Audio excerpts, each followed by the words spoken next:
Well, guys, that's going to lead us to our third and Wow. final bit of news, and this is the biggest news of the day.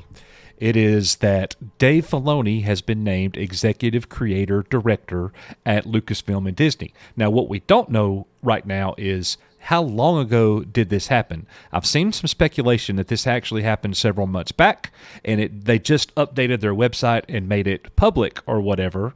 I don't think anybody really knows, but Yeah. when I saw the message, when I saw the tweet, Nick and I both saw it on Twitter. We both retweeted it. We both looked into it. You see the original retweets here from our page. When I went to Lucasfilm, to their website, to leadership, interesting word they've got there. When I went to leadership, Filoni was there. But then for about an hour, the site was completely offline. And I thought to myself, oh no, what's happening? People got really excited about Dave Filoni being named executive creative director. And now what's happening with the website? Is this, was this smoke and mirrors? Was this a mistake? It might I have don't got know. flooded with traffic or something. I don't know what's going on. It could have been flooded with traffic. I did think of that. So I went back, and it actually worked about 15 minutes later. So when you go to the leadership page, leadership team, Dave Filoni used to not be there, guys. I go to this page every few months and give it a look, good look at their website. Very little happens on their website. Very little. So we got this here, Dave Filoni, executive producer, executive creative director. And you click here, nothing really new, nothing that you don't know about Dave Filoni already, his accomplishments and all of that. This is what I was getting when I was trying, like over and over for 15 minutes. I was like, uh-oh. But anyways, when you look at this, when you compare this to other people, nobody else has the executive creative director title. And I've seen this tweeted out and people messaged. They've said, he's one of the. I don't see anybody else with that title. I remember when the Sengupta lady was hired, executive vice president, physical production. Look at these people's titles. Chief creative officer, business affairs, legal counsel. I'm not going to read them all. Michelle Rejwan, I remember when she was hired a year and a half ago. Live action development and production. Nobody has the title of creative director, executive creative director. So, guys, how do you see this news? Is this something that could be really big for Star Wars moving forward? What say you?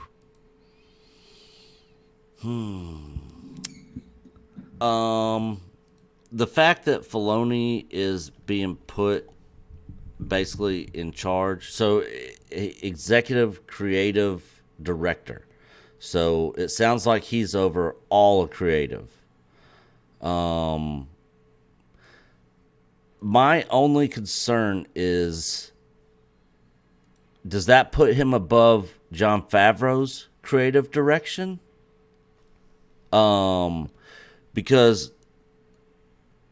Dave Filoni has made several comments in the past, several statements in the past, kind of siding with this woke feminist agenda garbage, and that's a little concerning to me. We talked about, if Kathleen Kennedy's gone, that really isn't going to fix the problem, and I'm concerned that we might get more of the same if Dave Filoni is in charge of all of it, because I think he's going to be trying to appease to people with these agendas and everything. Jon Favreau's not like that. He doesn't care about pleasing the woke mob, or I haven't seen any evidence to support that. So for me, that's a little concerning. I like Filoni, don't get me wrong. I got my criticisms of Mandalorian, but overall, I think it's a good show. I think they're moving in a good direction. From what I've seen in the Clone Wars, I like it. He created Ahsoka, and I like her as well.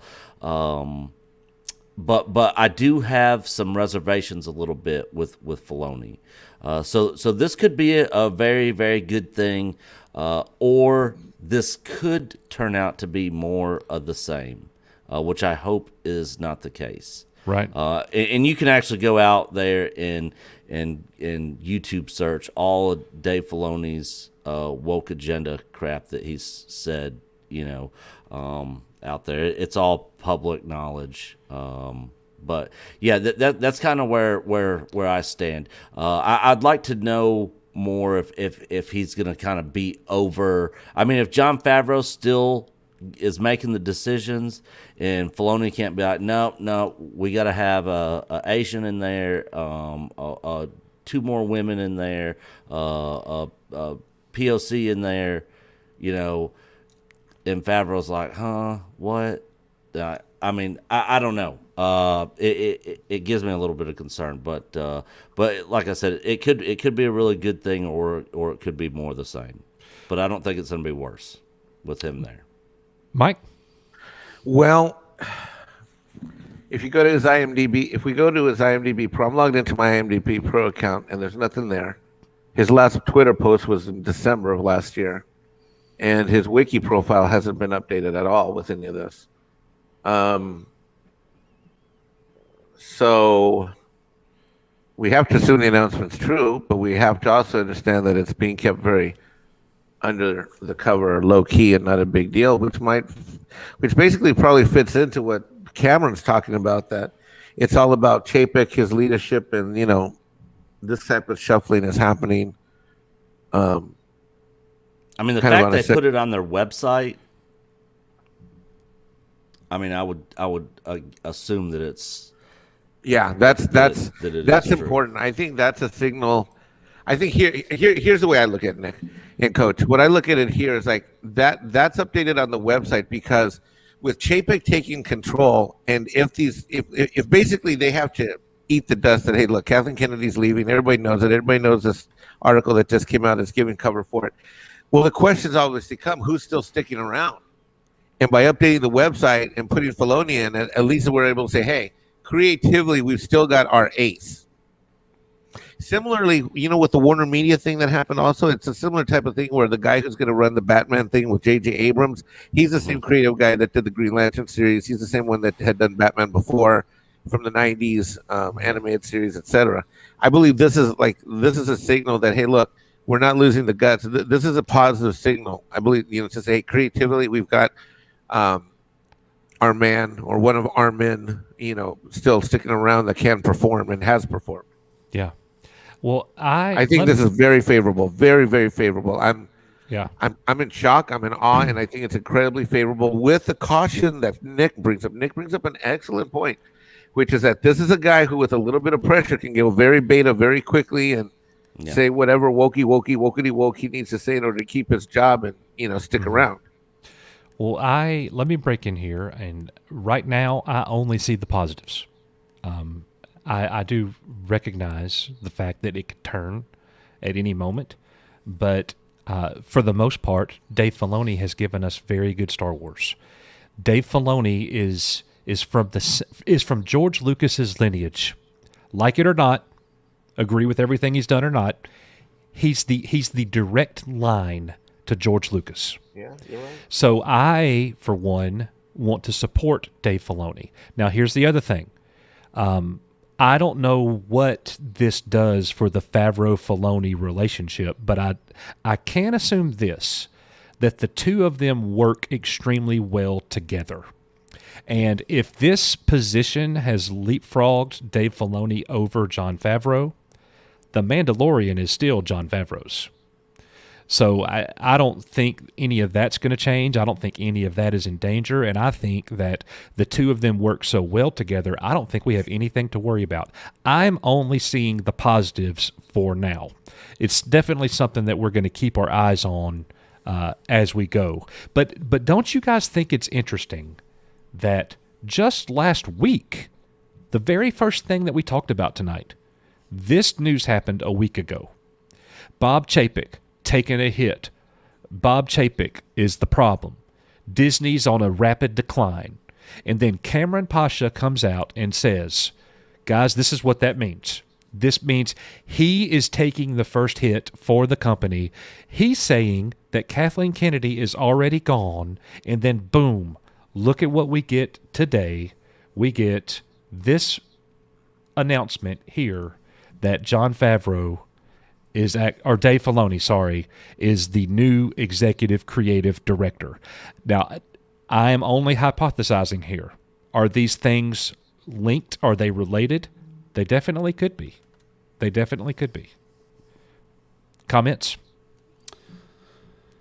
Yeah, I mean, they could be linked, and I think Filoni and Favreau do work well together. But if he is now put into a role above him creatively, and he can basically change whatever he wants, whether Favreau likes it or not, I mean, he's the executive creative director. Mm-hmm. I mean, so, Favreau would kind of have to do what he's told if Filoni tells him, no, that we're not going to do that. We're going to do this. Well, I think a guy like Favreau wants to direct and produce. I don't think he cares so much about being a creative title. He seems to be like, in my view, like more of a Lone Ranger. He likes to go from here to project to project to project. And for example, in the Marvel universe, he doesn't want to be Feige. Never wanted to be Feige, but he wants to be able to go project to project to project to project. To me, he's a consensus builder. He's a team player. He's a facilitator. He's a lot like Coach, frankly. You and Coach, you work together. I actually think you and Coach actually are an analogy to Filoni and Favreau. I mean, you guys work together. You built this whole network up. You two are very different. You like doing different things with your time and different skill sets and all that. But it works. Will you go get me some coffee? I appreciate it. Okay, I'll be right back. Wait, where do I get the coffee? That was a Kathleen Kennedy joke. Sorry. Oh my God! Did you just knock? Oh my God! Anyway, that's what I got to say. I know what Nick is saying, and I don't disagree completely. But it's like, just because Dave Filoni is got the executive creator title doesn't mean Jon Favreau answers to him. We don't know the dynamic of that relationship. Is he a superior because of this title? Probably is. But it still doesn't mean that he, like here's an example. I coached high school basketball for 20 years. I never answered to an athletic director. They were my superior every year. Yeah. I never answered to them. The principal was my boss, which would be the president, Yeah.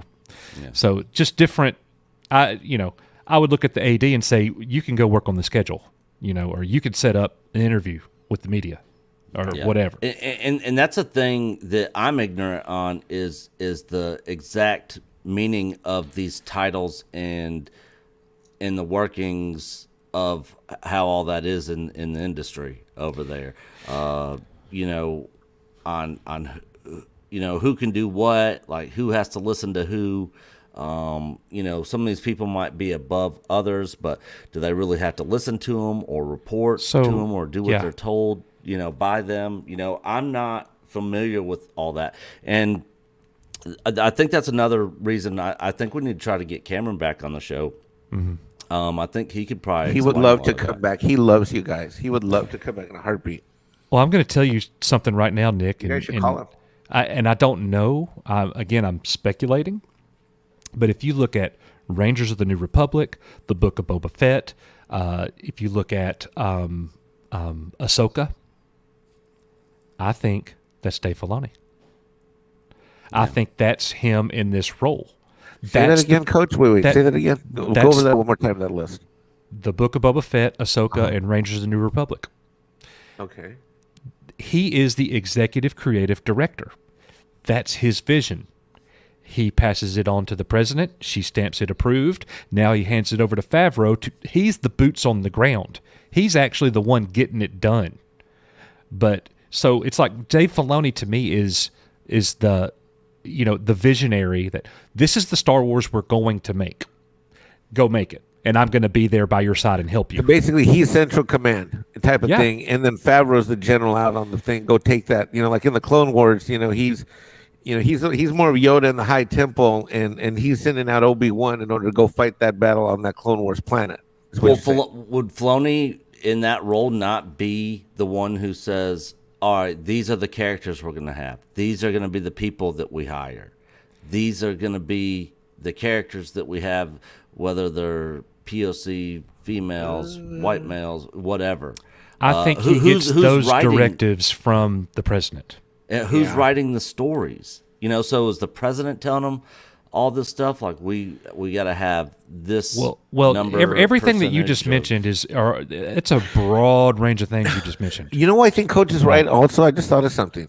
If you look at the Lucasfilm Creative Story Group, what did they focus on? They focused on that High Republic crap. So that means Filoni probably was the one being the artistic creator in driving those three things, and then you got Mandalorian with Favreau over here. That makes a lot of sense if you look at it. Think about it. You've never heard about anybody in the creative group working on any of those projects. I mean, unless there's a rock that I haven't seen that's going to be flying a jet ship and any of the. That was a joke, Remember Geo? Okay. Yeah, Geo'd. and we can't forget Filoni was part of the creative story group of people for the sequel trilogy. Now, I don't know what his feelings are on any of that or how much input he actually had on it. There's in my mind, there's still so many unknowns, and it's just something that we're going to have to watch real closely moving forward. Yeah. Well, let me just logically, the last Star Wars live action series that we got, pretty good, right? Yeah. Oh yeah. We anticipate Ahsoka being pretty good, right? Yeah, definitely. We anticipate the Book of Boba Fett being pretty good, right? For sure. Rangers of the New Republic at least has a chance to be good.